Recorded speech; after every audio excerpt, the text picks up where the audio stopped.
Kamu chattingan sama siapa, Mas? Bukan siapa-siapa, teman kantor. Kalau ada masalah bilang aku istrimu, Mas. Aku capek, nah, jangan mulai. Kamu itu sebenarnya kemana? Kerjanya bohong terus. Cukup, aku muak diinterogasi. Kamu pikir hidup sama kamu enak? Jadi semuanya benar, Mas. Lalu aku ini apa? Kenapa kamu tega? Aku udah gak ada rasa sama kamu, dia cinta pertamaku. Senja turun perlahan di depan rumah kecil itu. Nana Mardiana duduk di kursi plastik di teras, menimang perasaan yang entah kenapa sejak sore terasa tidak enak. Angin sore membawa aroma tanah basah sisa hujan siang tadi, namun dada Nana justru terasa pengap. Jam dinding di ruang tamu sudah menunjukkan pukul 6:30. Waktu di mana biasanya Narendra sudah sampai rumah, menggendong Rani sebentar lalu merebahkan badan sambil mengeluh lelah. Rani, anak perempuan mereka yang baru berusia 3 tahun, tertidur pulas di kamar setelah Nana menenangkannya. Seharian bocah itu rewel, mungkin karena cuaca. Nana sengaja menunggu di teras, matanya tak lepas dari ujung jalan gang sempit tempat motor suaminya biasa muncul. Suara knalpot itu akhirnya terdengar. Nana refleks berdiri. Namun senyumnya langsung runtuh saat Narendra berhenti tepat di depan rumah. Laki-laki itu turun dari motor dengan langkah pincang. Wajahnya membuat jantung Nana seperti diremas keras. Pelipisnya lebam kebiruan, bibirnya pecah, dan ada bekas darah kering di sudut hidungnya. "Mas, astaga, itu kenapa wajahmu?" Suara Nana bergetar, spontan menghampiri. Narendra menghindar saat Nana hendak menyentuh pipinya. "Nggak apa-apa," katanya cepat, berusaha tersenyum walau terlihat jelas kesakitan. "Tadi jatuh dari motor." "Jatuh?" Nana menatapnya tak percaya. "Jatuh kok bisa separah ini? Kamu ngebut lagi, ya?" Narendra menghela napas, mengangkat bahu seolah lelah menjelaskan. "Jalanan licin. Aku kepleset." "Udah, jangan dibesar-besarin." Nana menggigit bibir. Matanya menyapu tubuh Narendra dari atas ke bawah. Kemejanya kusut, salah satu kancingnya lepas. Tangannya penuh goresan merah, seperti bekas cengkeraman, bukan luka jatuh biasa. Naluri seorang istri menjerit, mengatakan ada yang tidak beres. "Mas, kamu yakin cuma jatuh?" tanya Nana pelan, mencoba menahan emosinya. "Kok bajumu kayak gini?" Narendra langsung berubah defensif. "Kamu gak percaya sama aku?" Bukan tidak percaya, tapi Nana mengenal betul suaminya. Ia tahu bagaimana rupa luka akibat kecelakaan, dan bagaimana bekas perkelahian. Namun Nana memilih diam. Ia menelan semua pertanyaan yang menyesakkan tenggorokannya. "Aku bikinin air hangat, ya?" ujarnya akhirnya. Narendra mengangguk singkat lalu masuk rumah, meninggalkan Nana di teras dengan perasaan kacau. Di dapur, Nana memanaskan air sambil tangannya gemetar. Ingatannya melayang pada kejadian serupa 2 minggu lalu. Narendra pulang dengan lecet di lengan, alasannya pun sama, jatuh dari motor. Minggu sebelumnya, memar di punggung. Selalu alasan yang sama. Saat Nana kembali ke ruang tamu, Narendra sudah duduk di sofa, memegang ponselnya. Begitu Nana datang, ponsel itu buru-buru dimasukkan ke saku. "Kamu chat siapa?" tanya Nana refleks. "Nggak siapa-siapa. Teman kantor," jawabnya cepat. Jawaban yang terlalu cepat. Nana tersenyum tipis, tapi dadanya semakin sesak. Ia menyerahkan air hangat dan duduk di seberang Narendra, mengamati wajah yang dulu selalu ia rindukan setiap sore. Kini, wajah itu terasa asing. "Mas," Nana memberanikan diri, "kalau ada masalah, bilang ke aku. Aku istrimu." Narendra terdiam sejenak. Rahangnya mengeras. "Aku capek. Nah, jangan mulai." Kalimat itu seperti pisau kecil yang menusuk pelan tapi dalam. Nana mengangguk, menunduk. Ia tahu, malam ini bukan waktu yang tepat untuk memaksa. Namun kecurigaan itu sudah terlanjur tumbuh, berakar di hatinya. Malam semakin larut. Setelah mengobati luka seadanya, Narendra langsung masuk kamar dan tertidur tanpa banyak bicara. Nana menyusul kemudian, berbaring di samping suaminya yang membelakanginya. Ia memandangi punggung Narendra dalam gelap, air mata mengalir tanpa suara. Ia bukan perempuan bodoh. Ia tahu kebohongan seperti apa yang sedang dihadapi. Dan malam itu, di kamar sempit yang pernah menjadi saksi cinta mereka, Nana merasa sesuatu dalam pernikahannya mulai retak, retakan kecil yang kelak akan menjelma jurang dalam. Di luar, hujan kembali turun pelan. Nana memejamkan mata dengan satu doa sederhana, semoga firasatnya salah. Namun jauh di dalam hati, ia tahu, ini baru permulaan dari luka yang jauh lebih besar. Pagi itu Nana terbangun lebih dulu dari biasanya. Cahaya matahari menembus celah gorden, jatuh tepat di wajah Rani yang masih terlelap di sampingnya. Nana tersenyum tipis, lalu bangkit perlahan agar tidak membangunkan anaknya. Di sampingnya, tempat Narendra biasa tidur sudah kosong. Dari dapur terdengar suara gelas beradu. Nana mengintip. Narendra berdiri membelakanginya, mengenakan kaos dan celana rumah, terlihat rapi untuk ukuran hari libur. Padahal biasanya, di hari Minggu seperti ini, suaminya akan bermalas-malasan di kasur sampai siang. "Mau kemana, Mas?" tanya Nana sambil mengikat rambut. Narendra menoleh sekilas. "Keluar bentar. Ada urusan." "Urusan apa? Bukannya hari ini libur?" "Ya urusan pribadi," jawabnya singkat. Nada suaranya datar, seperti tidak ingin ditanya lebih jauh. Nana mengangguk, meski dadanya kembali terasa sesak. Ia menyiapkan sarapan sederhana, berharap Narendra mau duduk sebentar, makan bersama seperti dulu. Namun laki-laki itu hanya meneguk kopi seteguk, lalu meraih kunci motor. "Nanti aku pulang," katanya tanpa menatap Nana. Kata nanti itu menggantung di udara. Nana menatap punggung suaminya sampai suara motor menghilang di ujung gang. Ia menarik napas panjang, lalu kembali ke kamar untuk membangunkan Rani. Hari-hari Nana diisi dengan rutinitas yang sama. Mengurus Rani, membersihkan rumah, lalu menyiapkan adonan kue kering yang menjadi usaha kecilnya sejak sebelum menikah. Kue-kue itu dijual ke warung dan dititipkan ke tetangga. Dari situlah sebagian besar kebutuhan rumah tangga terpenuhi. Sementara Nana sibuk menimbang tepung dan gula, pikirannya melayang pada perubahan sikap Narendra. Sudah hampir 2 minggu ini, setiap hari libur, suaminya justru sering pergi. Alasannya selalu berbeda, ketemu teman, ada urusan mendadak, atau sekadar keluar cari angin. Tapi yang Nana rasakan, Narendra semakin jauh. Siang itu, ponsel Nana bergetar. Pesan dari Narendra, "Jangan tungguin makan siang." Nana hanya membaca tanpa membalas. Ia menatap layar ponsel lama, lalu meletakkannya kembali. Rani menarik ujung bajunya, merengek minta digendong. Nana memeluk anaknya erat, seolah mencari penguat dari tubuh kecil itu. Menjelang sore, Narendra akhirnya pulang. Namun bukannya menghampiri Nana atau bermain dengan Rani, ia justru sibuk dengan ponselnya. Duduk di teras, jempolnya lincah menari di layar. "Mas, Rani nungguin dari tadi," kata Nana pelan. "Iya, nanti," jawabnya tanpa mengalihkan pandangan. Nana memperhatikan wajah suaminya. Sesekali Narendra tersenyum sendiri, lalu tiba-tiba mengernyit dan berdiri menjauh sambil mengangkat telepon. "Halo? Iya, aku dengar," suaranya meninggi. "Kamu tuh gimana sih?"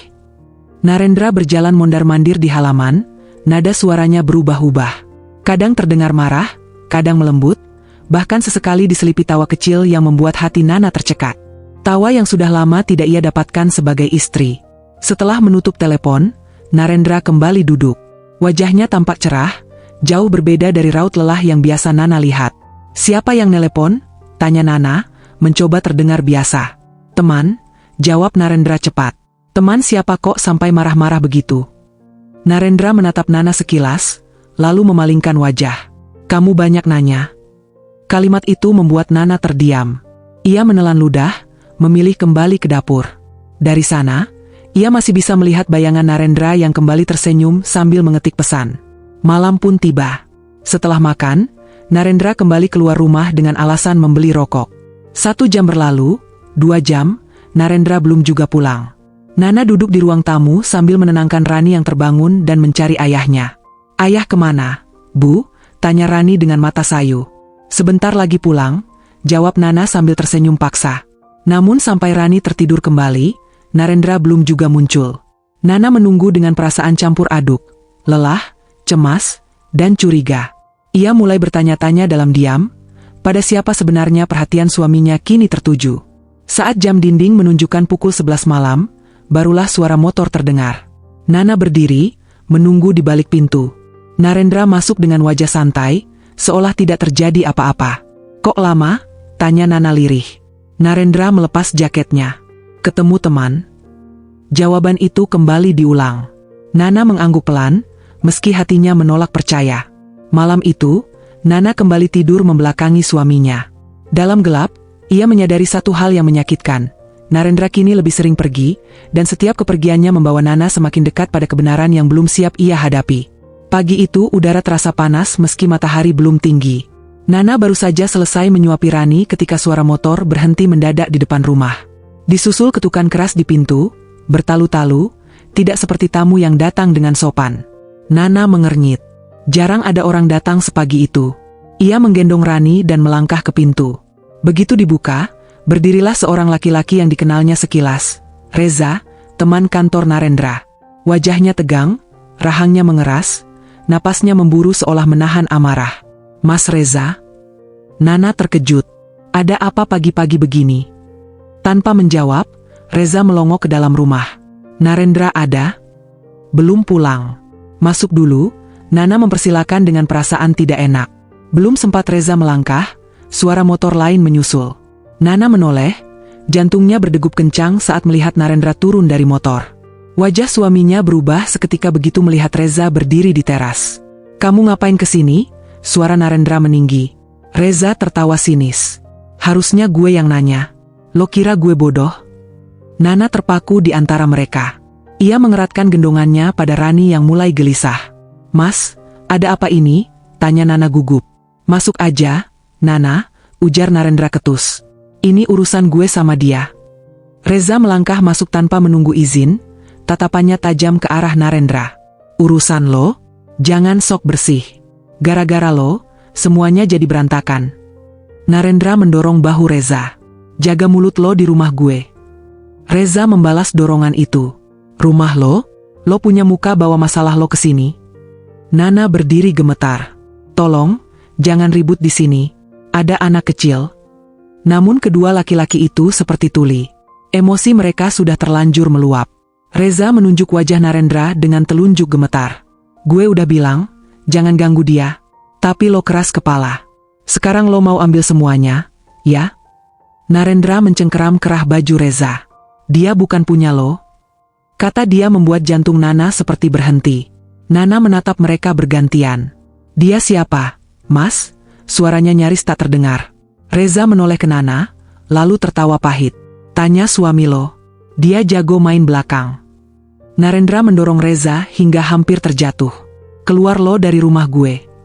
Reza membalas dengan pukulan ke arah wajah Narendra. Nana menjerit, Rani menangis histeris. Perkelahian itu pecah di depan matanya. Pukulan, dorongan, makian bercampur jadi satu. Nana meletakkan Rani di kursi, lalu berusaha melerai dengan tubuh gemetar. Stop! Hentikan! Teriak Nana sambil menarik lengan Narendra. Reza akhirnya mundur, dadanya naik turun.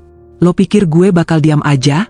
Lo hancurin persahabatan kita cuma karena perempuan. Narendra tersenyum sinis meski sudut bibirnya berdarah. Gue nggak maksa, dia yang milih.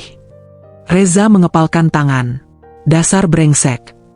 Ia menoleh ke Nana, tatapannya berubah iba. Maaf, Nana. Lo nggak pantas dapat semua ini.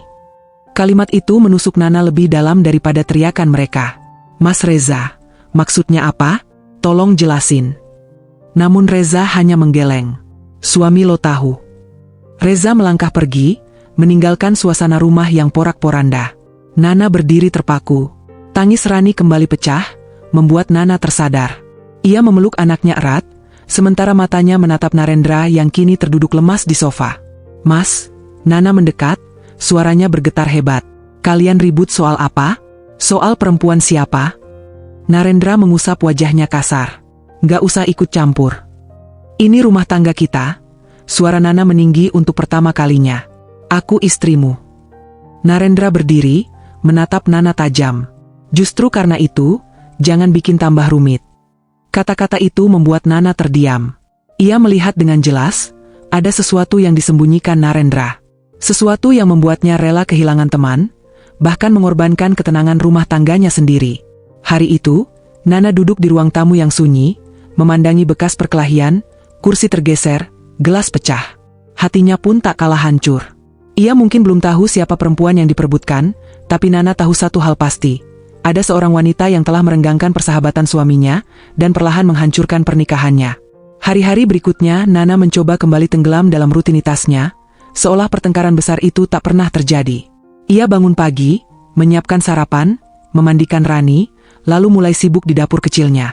Toples-toples kue kering berjejer rapi di rak, nastar, kastengel, putri salju, hasil jerih payah yang ia bangun sejak masih lajang.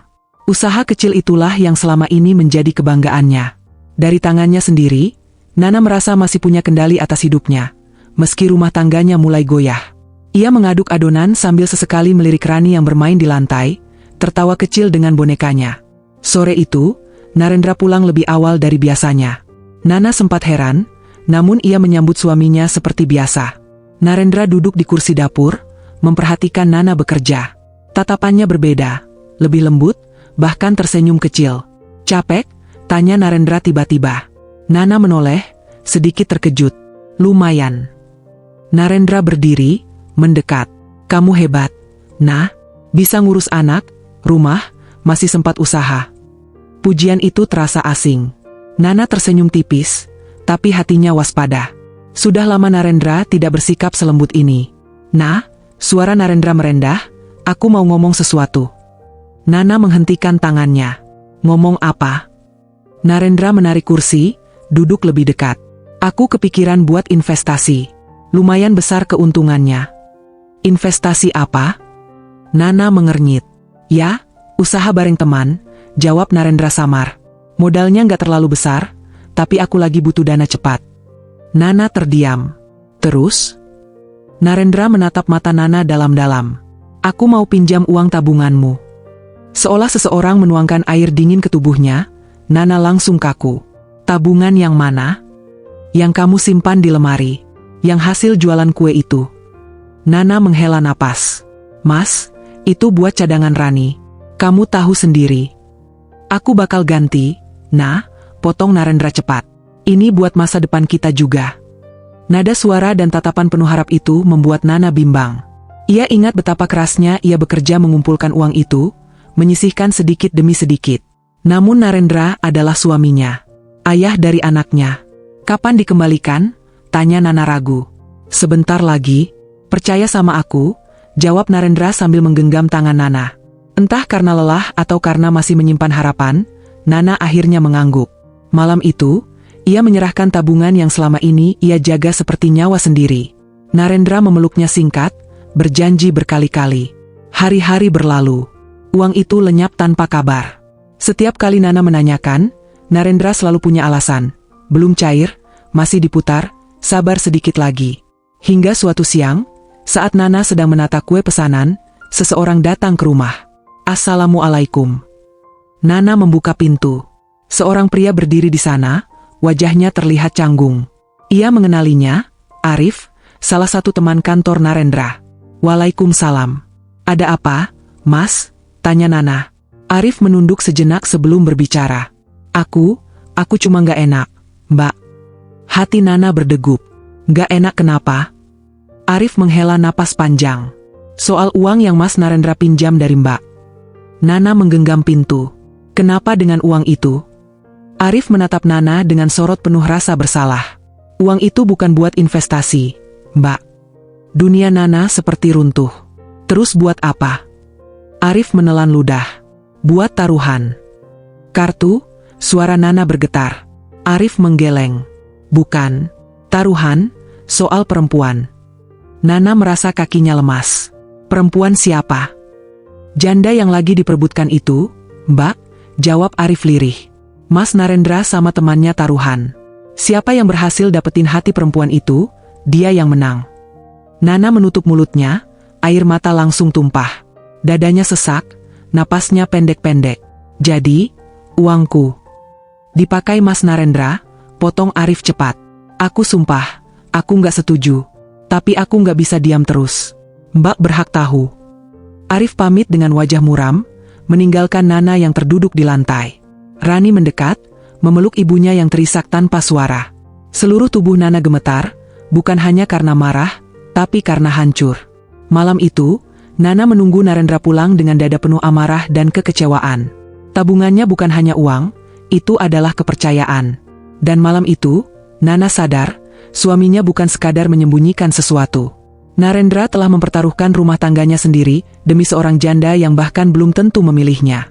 Hujan turun sejak sore, membuat suasana rumah terasa dingin dan muram. Nana duduk di ruang tamu sambil menatap pintu, jantungnya berdetak tidak menentu. Pikirannya masih dipenuhi pengakuan Arif siang tadi.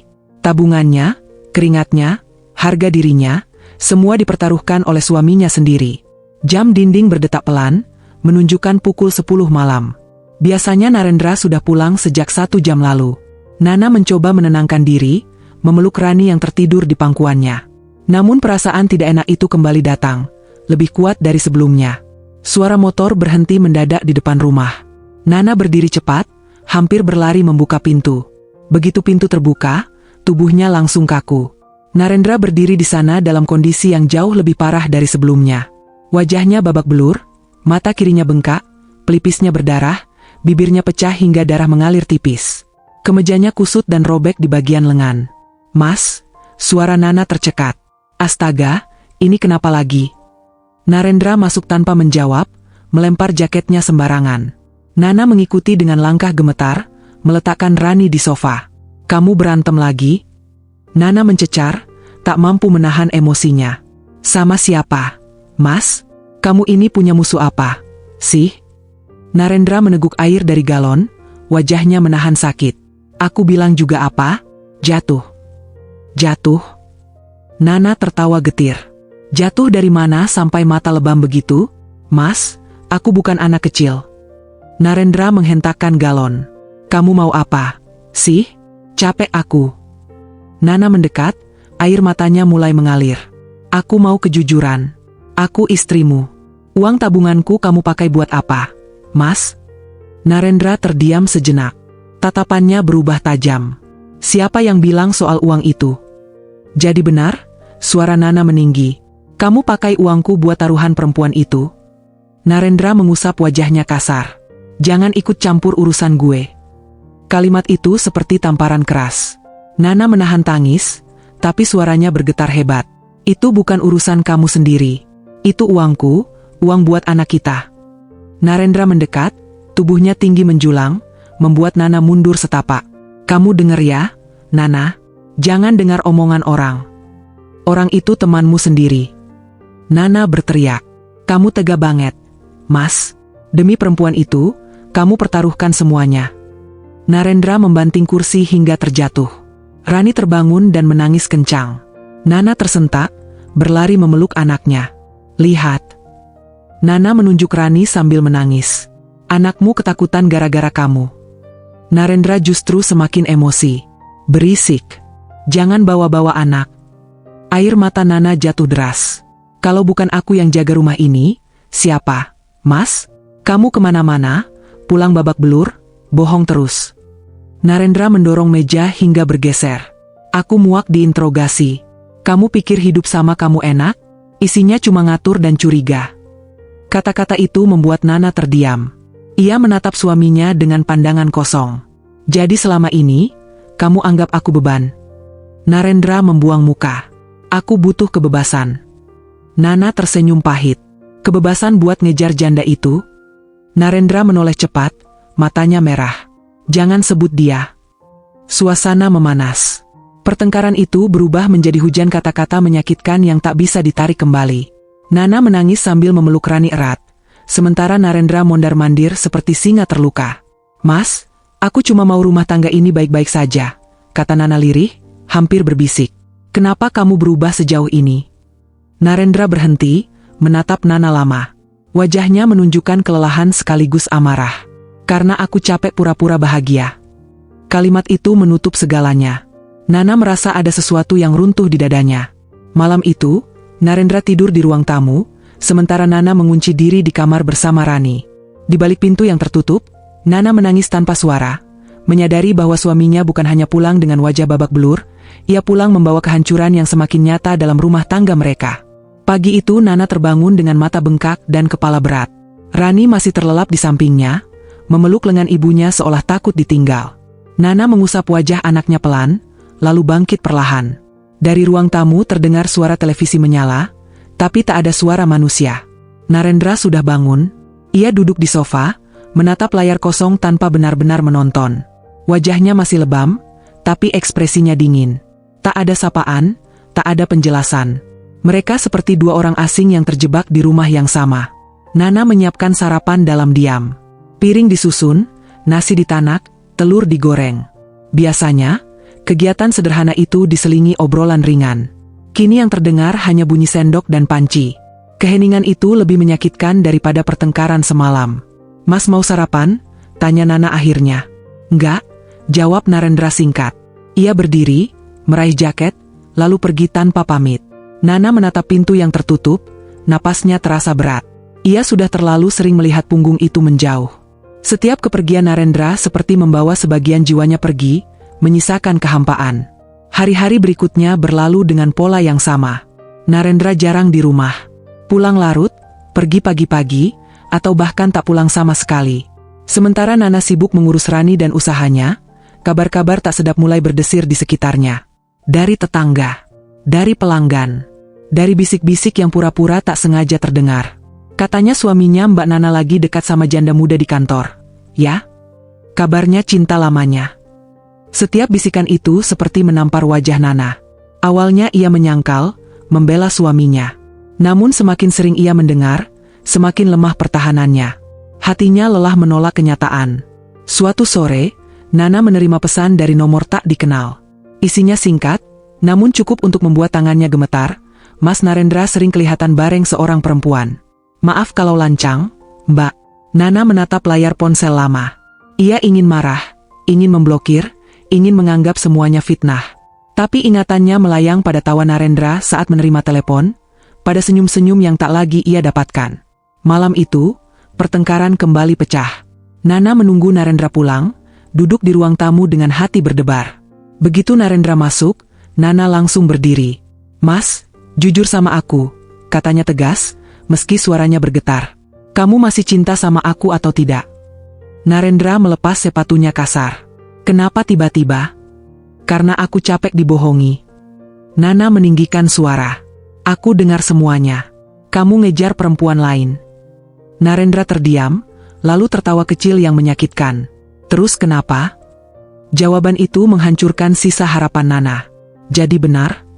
Narendra menatap Nana tanpa rasa bersalah. "Aku cuma pengen bahagia. Kebahagiaanmu itu menghancurkan aku." Nana menangis. "Aku istrimu, Mas." Narendra menghela napas panjang. "Jujur aja, Nah, aku udah gak ngerasa apa-apa." Kalimat itu membuat dunia Nana runtuh. "Maksud kamu?" "Aku cinta sama dia," ujar Narendra datar. "Dari dulu, dia cinta pertamaku." Nana terisak. "Terus aku ini apa?" "Kesalahan," jawab Narendra tanpa ragu. Kata itu lebih tajam dari pisau. Nana terduduk, tubuhnya lemas. Semua perjuangan, kesetiaan, pengorbanannya, runtuh dalam satu kata. Narendra melangkah pergi ke kamar, meninggalkan Nana dengan hatinya yang hancur berkeping-keping. Malam itu Nana tidak tidur. Ia duduk memandangi Rani yang tertidur, air mata jatuh membasahi pipi anaknya. Ia menyadari satu hal, bertahan hanya akan membuat lukanya semakin dalam. Pagi berikutnya, dengan suara serak namun hati yang sudah mantap, Nana berkata pada Narendra, "Mas, kita bercerai saja." Narendra terdiam, lalu mengangguk pelan. "Kalau itu maumu." Tidak ada penyesalan. Tidak ada usaha menahan. Saat itulah Nana benar-benar pasrah. Ia memilih berpisah, bukan karena kalah, tetapi karena ia tak ingin terus disakiti oleh lelaki yang terang-terangan sudah tidak mencintainya lagi. Keputusan itu tidak Nana ucapkan dengan teriakan atau amarah. Justru keluar dari mulutnya dengan suara pelan, namun penuh ketegasan yang bahkan membuat dirinya sendiri terkejut. Pagi itu, Nana duduk di ruang tamu sambil memeluk Rani, menunggu Narendra keluar dari kamar. Narendra muncul dengan wajah datar, seolah percakapan semalam tak meninggalkan bekas apapun. Ia mengambil tas kerjanya, bersiap pergi seperti biasa. "Mas," panggil Nana. Narendra berhenti, menoleh malas. "Kenapa? Kamu pergi dari rumah ini?" Narendra mengernyit. "Maksud kamu?" "Aku minta kamu keluar," ulang Nana, kali ini suaranya lebih mantap. "Aku sudah gak sanggup hidup serumah dengan kamu." Narendra tertawa kecil, sinis. "Kamu ngusir aku?" "Iya," jawab Nana lirih, matanya berkaca-kaca. "Rumah ini bukan tempat buat kebohongan dan pengkhianatan." Narendra terdiam. Ia menatap Nana lama, lalu melirik Rani yang memeluk ibunya erat. Ada keraguan sesaat di wajahnya, namun segera menghilang. "Terserah kamu." Ia masuk ke kamar, mengemasi barang seadanya. Nana berdiri di ambang pintu kamar, dadanya sesak melihat punggung laki-laki yang pernah ia cintai sepenuh jiwa. Tangannya gemetar, Tapi ia tahu jika hari ini ia mundur, ia akan terus diinjak. Tak lama, keluarga besar Nana datang. Orang tuanya, kakak-kakaknya, dan seorang paman. Kabar tentang pertengkaran rumah tangga itu sudah lebih dulu sampai ke telinga mereka. Melihat lebam di wajah Narendra dan mata sembab Nana, semuanya langsung paham bahwa masalah ini bukan sepele. "Apa benar kamu mau cerai?" tanya ayah Nana dengan suara berat. Nana mengangguk pelan. "Aku sudah terlalu capek, Pak." Ibunya memeluk Nana erat, menangis. "Ibu nggak mau kamu hancur pelan-pelan." Kakak laki-laki Nana menatap Narendra tajam. "Kamu dengar sendiri, keluar dari rumah adik saya." Narendra mencoba membela diri. "Ini urusan kami berdua. Urusanmu sudah melibatkan anak dan harga diri adik saya," potong pamannya tegas. "Pergi sebelum suasana makin buruk." Narendra terdiam. Wajahnya merah menahan emosi dan malu. Ia tak menyangka akan diusir beramai-ramai. Dengan langkah berat, ia mengangkat tasnya. Sebelum keluar, ia menoleh ke Nana. "Kamu yakin?" Nana menatapnya dengan mata basah, tapi penuh luka yang sudah berubah jadi keberanian. "Pergilah, Mas. Aku butuh tenang." Narendra melangkah keluar rumah tanpa menoleh lagi. Pintu ditutup perlahan, namun bunyinya terasa seperti dentuman besar di hati Nana. Tangisnya pecah seketika. Ia terduduk di lantai, memeluk Rani yang ikut menangis kebingungan. Hari itu rumah terasa sunyi, terlalu sunyi. Tidak ada suara langkah Narendra, tidak ada motor di halaman. Yang tersisa hanya kenangan dan luka. Malamnya, Nana duduk bersama kedua orang tuanya. Ibunya mengusap punggung Nana pelan. "Nak, mungkin kamu perlu kasih waktu." Laki-laki kadang baru sadar setelah kehilangan. Ayahnya mengangguk. "Kalau masih ada jalan memperbaiki, jangan langsung menutup pintu." Nana terdiam lama. "Aku sudah kasih waktu bertahun-tahun, Pak." Yang dia lakukan cuma menyakiti. Ibunya menarik napas panjang. "Ibu ngerti, tapi pikirkan baik-baik. Demi Rani juga." Nama anak itu kembali menusuk hati Nana. Ia menatap Rani yang tertidur pulas, tak tahu badai apa yang baru saja menghantam hidupnya. Dalam hatinya, Nana bimbang. Antara melindungi dirinya sendiri, atau mempertahankan sesuatu yang sudah rapuh. Malam itu Nana tidak mengambil keputusan apapun. Ia hanya tahu satu hal, perpisahan ini nyata, dan apapun yang terjadi setelahnya, hidupnya tak akan pernah sama lagi. Narendra berdiri lama di depan rumah Nana setelah pintu itu tertutup di belakangnya. Tas di tangannya terasa berat, bukan karena isinya, melainkan karena makna kepergiannya. Langkahnya gontai menyusuri gang sempit, tanpa tujuan yang benar-benar jelas. Untuk pertama kalinya sejak menikah, ia pergi tanpa tahu kemana harus pulang. Motor melaju pelan, pikirannya kacau. Wajah Nana yang basah oleh air mata terus terbayang, begitu juga Rani yang memeluk ibunya ketakutan. Dadanya terasa sesak. Ada perasaan asing yang menekan, penyesalan yang datang terlambat. Kenapa bisa sejauh ini? Gumamnya sendiri. Ingatan Narendra melompat ke masa lalu, jauh sebelum Nana hadir dalam hidupnya. Saat ia masih mahasiswa, penuh mimpi dan keyakinan. Saat itu, ada seorang perempuan yang mengisi seluruh dunianya. Dia. Perempuan yang kini menjadi janda muda yang kembali mengusik hidupnya.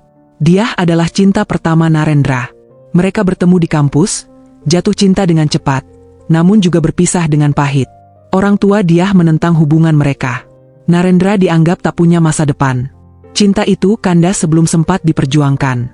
Narendra mengingat hari terakhir mereka bertemu. Dia menangis, memeluknya erat, berjanji akan menunggu. Namun janji itu tak pernah terwujud. Beberapa bulan kemudian, dia menikah dengan pria pilihan orang tuanya.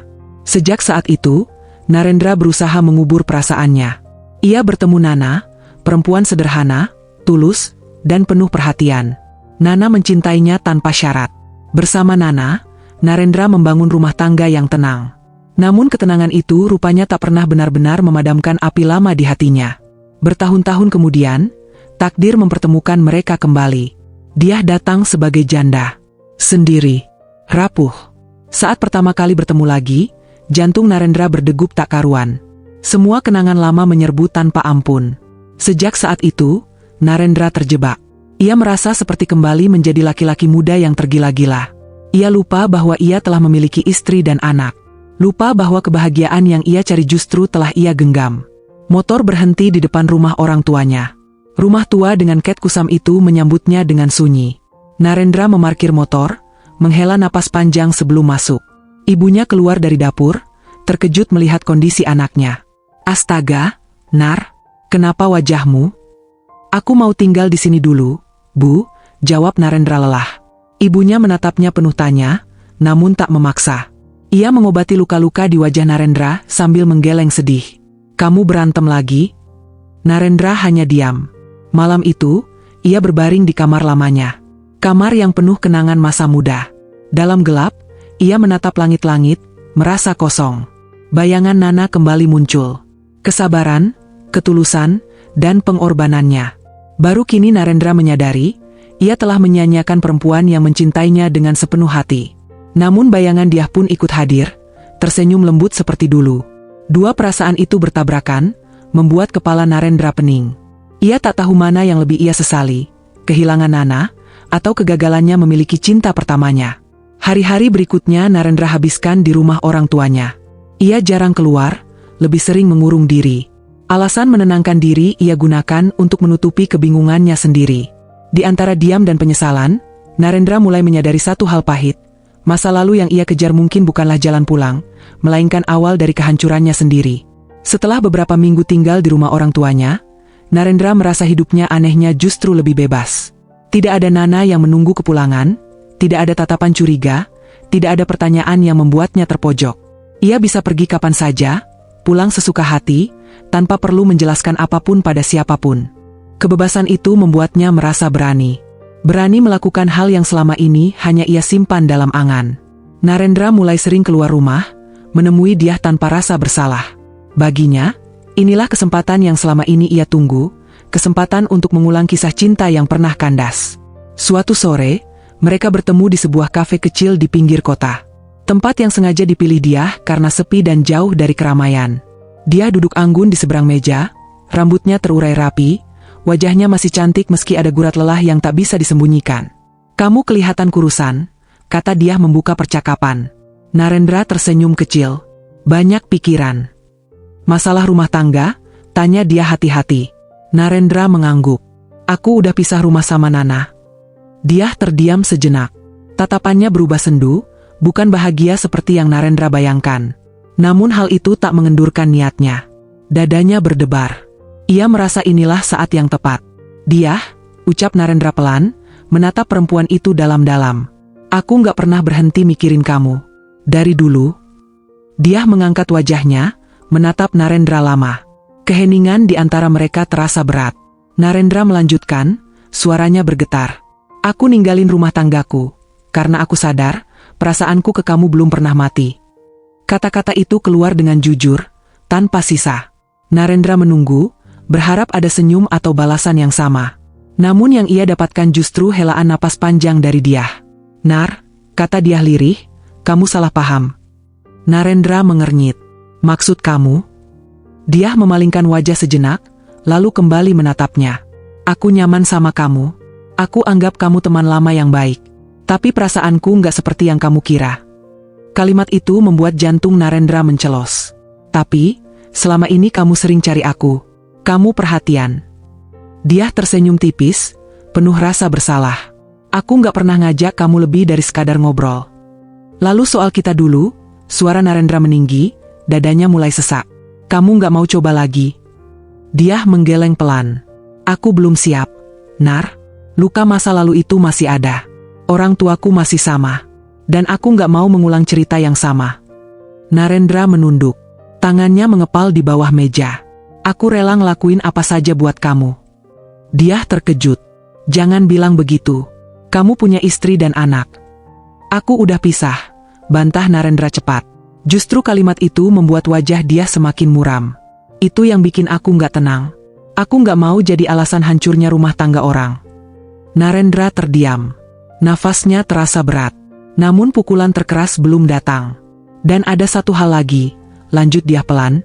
Selama ini aku dekat sama kamu, karena aku pengen dekat sama Reza. Nama itu membuat kepala Narendra seperti dihantam palu. Reza? Dia mengangguk. Aku suka sama dia. Dari dulu, tapi dia selalu jaga jarak. Kamu satu-satunya jalan buat aku bisa dekat sama dia. Narendra tertawa getir. Jadi aku cuma perantara? Aku nggak pernah berniat nyakitin kamu, kata dia cepat. Maaf. Kata maaf itu terdengar seperti ejekan di telinga Narendra. Dadanya sesak, napasnya tersengal. Seluruh pengorbanannya terasa sia-sia. Ia telah menghancurkan rumah tangganya sendiri demi perasaan yang ternyata bertepuk sebelah tangan. Narendra bangkit dari kursinya tanpa pamit. Langkahnya goyah saat keluar dari kafe. Di luar, udara terasa panas meski sore mulai berganti malam. Ia duduk di motor, menunduk lama, air mata jatuh tanpa bisa ditahan. Kini semuanya jelas. Ia tidak kehilangan Nana demi cinta sejati. Ia kehilangan segalanya demi ilusi. Dan malam itu, Narendra menyadari, kesepian yang sesungguhnya baru saja dimulai. 1 bulan berlalu sejak hari ia meninggalkan rumah Nana. Dalam waktu sesingkat itu, hidup Narendra terasa runtuh perlahan namun pasti. Tubuhnya semakin kurus, wajahnya kusam, dan matanya kehilangan cahaya. Ia jarang keluar rumah, lebih sering mengurung diri di kamar, menatap langit-langit tanpa tujuan. Orang tuanya melihat perubahan itu dengan hati perih. Ibunya sering menangis diam-diam, sedangkan ayahnya hanya bisa menghela napas panjang setiap kali melihat anak laki-lakinya duduk termenung sendirian. Hingga suatu pagi, ayahnya memutuskan mengambil langkah. Sudah cukup, Nar, kata ayahnya tegas. Kalau masih ada kesempatan memperbaiki, jangan disia-siakan. Narendra menatap lantai. Dadanya sesak. Bayangan Nana dan Rani terus menghantuinya. Terutama setiap malam ketika ia terbangun dan mendapati dirinya sendirian. Penyesalan itu kini menjadi teman setia yang tak pernah pergi. Dengan sisa keberanian, Narendra mengangguk. Ia tahu ini mungkin terlambat, namun ia tak punya pilihan lain selain mencoba. Hari itu, Narendra diantar kedua orang tuanya ke rumah Nana. Sepanjang perjalanan, tangannya gemetar.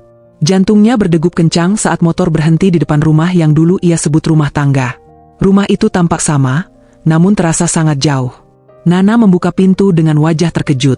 Matanya membesar saat melihat Narendra berdiri bersama kedua orang tuanya. Nah, sapa ibu Narendra lirih, kami mau bicara. Nana mempersilakan mereka masuk. Suasana ruang tamu terasa canggung. Rani mengintip dari balik pintu kamar, menatap ayahnya dengan ragu. Hati Nana mencelos, namun ia tetap duduk dengan sikap tenang. Narendra menunduk, tak berani menatap Nana. Aku mau rujuk, ucapnya pelan. Aku salah, Nah, aku bodoh. Ia mengangkat wajahnya, mata merah dan berkaca-kaca. Aku nyesel. Semua yang aku kejar ternyata cuma ilusi. Aku sadar, yang benar-benar tulus cuma kamu.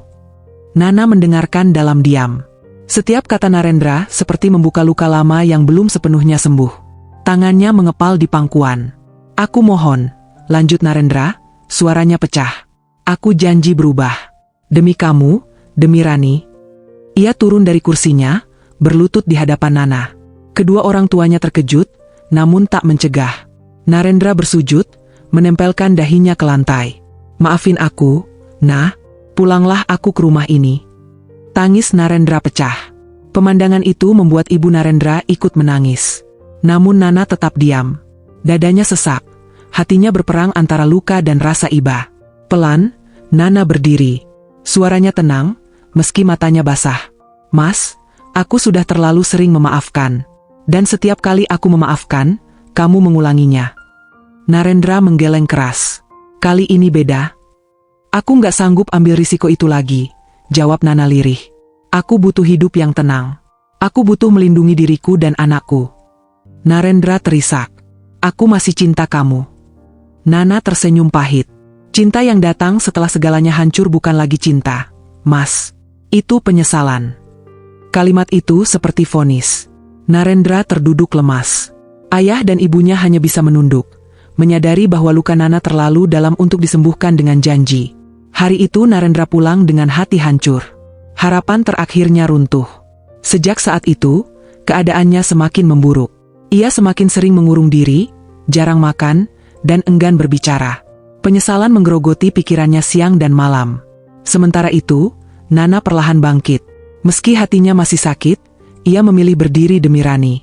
Usaha kuenya kembali ia tekuni dengan sungguh-sungguh. Setiap tawa Rani menjadi obat atas luka yang belum sepenuhnya sembuh. Beberapa bulan kemudian, Nana mendengar kabar tentang Narendra. Ia sering menyendiri, tak lagi bekerja, dan terlihat seperti bayangan dirinya yang dulu. Mendengar itu, Nana hanya terdiam lama. Ada sedih, ada iba, namun tak ada lagi cinta. Di suatu sore, Nana berdiri di teras rumah, memandangi langit yang memerah. Ia memeluk Rani, menghirup napas panjang. Luka itu masih ada, namun ia belajar hidup berdampingan dengannya. Ia tahu, memilih pergi bukan berarti kalah. Kadang, meninggalkan adalah satu-satunya cara untuk menyelamatkan diri. Dan penyesalan, bagi sebagian orang, memang harus datang setelah kehilangan segalanya. Tamat.